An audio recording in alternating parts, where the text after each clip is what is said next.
Okay, welcome to week 4. Now this is a tutorial on how to create the house graph that we're going to focus on this week. Now last week if you joined us, we worked on graphing our name in Desmos. Now this house is going to be just a continuation of the same kind of ideas, but we're going to add some complexity to it because we're going to have to graph more lines than what were in our names.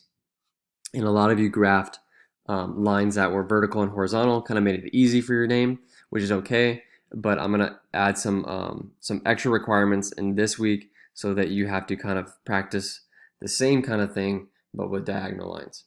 Okay, so the very first thing that I'm going to talk about is I already have some grass graphed in here, and now I have the two blue lines are going to be the structure, the walls for my house. This black line over here is going to end up being maybe a garage or a pet house.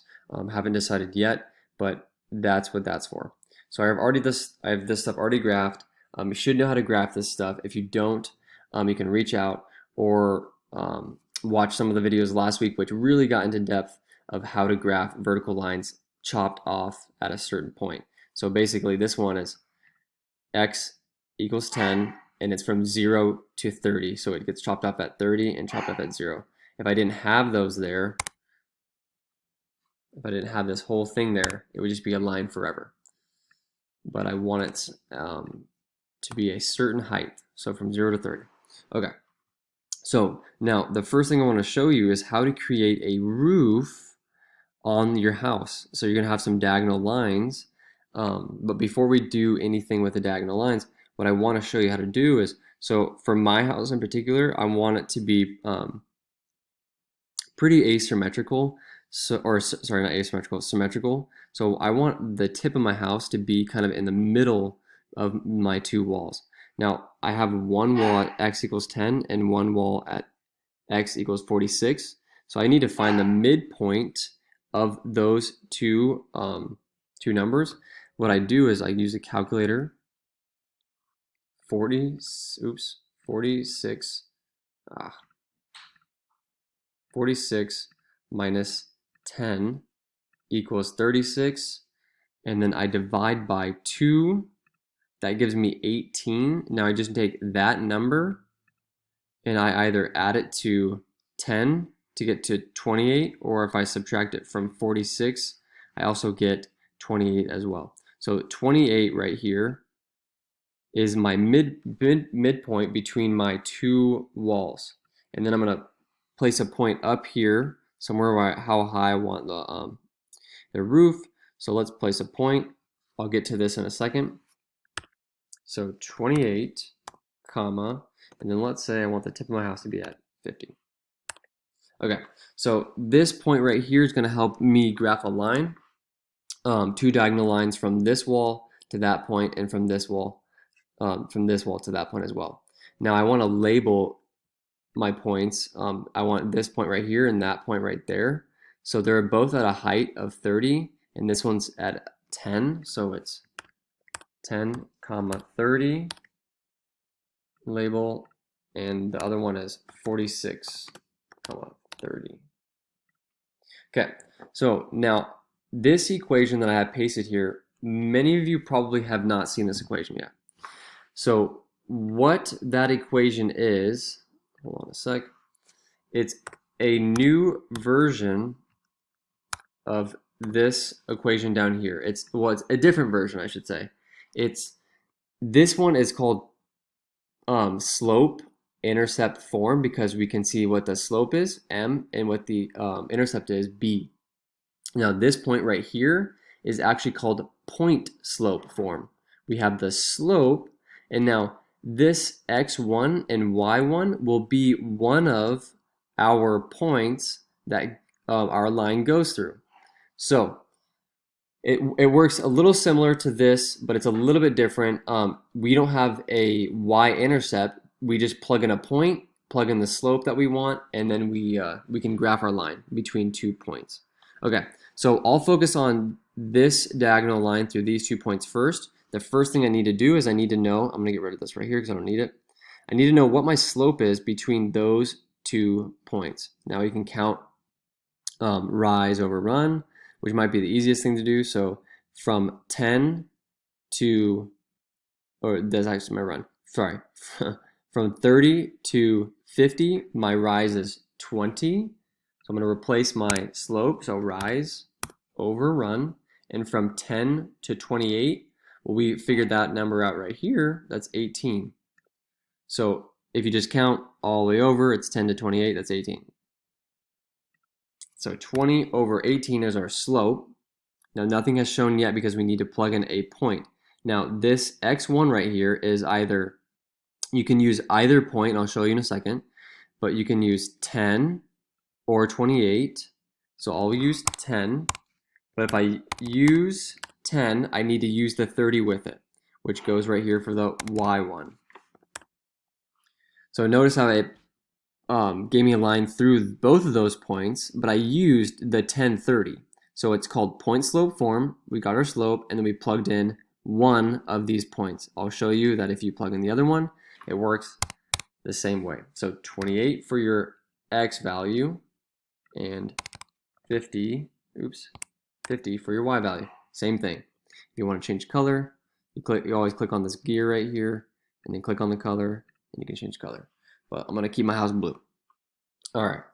And then if I want, or if I should at this point, some point, save my work, so it saves into this column over here. So you can always go back and look at what you're working on. Okay. So now what I want is I want another line that goes through this point and that point. Now, what you can do is you need a line that doesn't go, this is a positive slope, right? We need a line that looks like it's going to go this way, and it's got a similar slope to it. So here's a shortcut. For the roof, what I'm going to do is I'm going to copy that. Hold on a sec. I'm going to copy that equation, plug it in. And if you need to drag any of this stuff, you can always use this. You just click right there and you can drag it up to here. So I need a similar slope, but what my slope really needs to be is a negative. I need a negative slope. And guess what? It puts it through this point and that point. So if you just change your slope to negative, you'll get the other section of your house. But if you really wanted to, you can, and I think I changed that. I need to grab this equation again. Always keep that equation on hand somewhere untouched in your list of equations, so you can always copy and paste it from right here. Okay, so you could have taken this equation right here, plugged in these, or one of these points, so 28, 50. So you'd plug in 28 right here and 50 right here, and then you can count the rise over run from this point to that point. Well, the same thing is going to occur as far as rise or run. You're going to go down 30 and over 18, but you need a line that goes down, so it just changes your slope to negative. Okay, so hopefully that makes sense. Change it to blue. Now the one thing that I'm forgetting here is that I need to restrict my lines. So for this one right here, the left side of the roof, I need to restrict that from 10 to 28, so it cuts off this part and it cuts off that part. So anything that's less than 10 won't show up. Anything that's greater than 28 will not show up. And make sure that you put it in these brackets right here. It has a little pointy thing off the side. You need to make sure you use those brackets or it won't work. It will not work with parentheses. You need to use the brackets. Okay, so it was 10, and then you go down here to your little keyboard, less than or equal to, and now I'm using x values for the domain.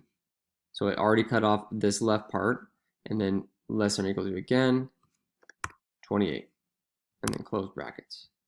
Now I'm going to use a similar format for my other side, but it's going to be different numbers. It's going to be from 28. So notice if I plugged in the same domain restriction as the other one, that's what occurs. But what I need is it from 28 to 46. 28 to 46. And then that gives me my roof. Okay, so that gives me my roof. Now, another thing that you can do is if you want to make your roof like 3D, what you can do is you can create another line going this way. So what I want is I want a line extending that way, but I want it to kind of be, I don't want it to be the same slope as this line right here because it would kind of look funny. Um, so what I want to do is I'm going to copy this equation, insert it down here, and I'll drag it back up. But this is a term that we talked about at one time over the year, but we didn't go in too much depth. So I want a line that extends this way, but I want it to be perpendicular to this line right here, this red line. Well, the red line is the one I have, but I want it to be perpendicular to this blue line right there on the right side. So in order for a line to be perpendicular, you need to take the slope that is right here, flip the fraction. So instead of the 20 to be on top, you want the 18 to be on top. So you just flip the fraction, and then if you change the sign, oops, let's see here. Change the sign. It's got some crazy stuff going on here. And then you want it to be, let's see here. Oh, I don't want it, no restrictions just yet. And then I want 28 through 50. Why is that not showing up? Let me pause the video real quick and think this through so I don't waste too much of you guys' time. Okay, figured it out. My line was turned off. So that line, that red line right there, just created a line that's perpendicular, means that this red line and this blue line intersect at a 90-degree angle. Just makes our house looks a little bit better as far as like making a 3D. I'm gonna make a 3D roof right here that extends backwards. Okay, but now I want it to cut off all of this stuff on the left side. So I need to insert a domain restriction 28 to, not sure how far I want it to go yet. So I'll just kind of leave it open-ended like that. And I'll leave that right for right now.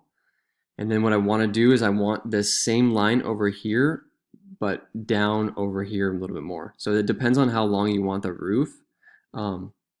For this, I will say I want it at, let's say, 58. So I'm going to create another wall. And let me get rid of some of these points. I don't need that one anymore.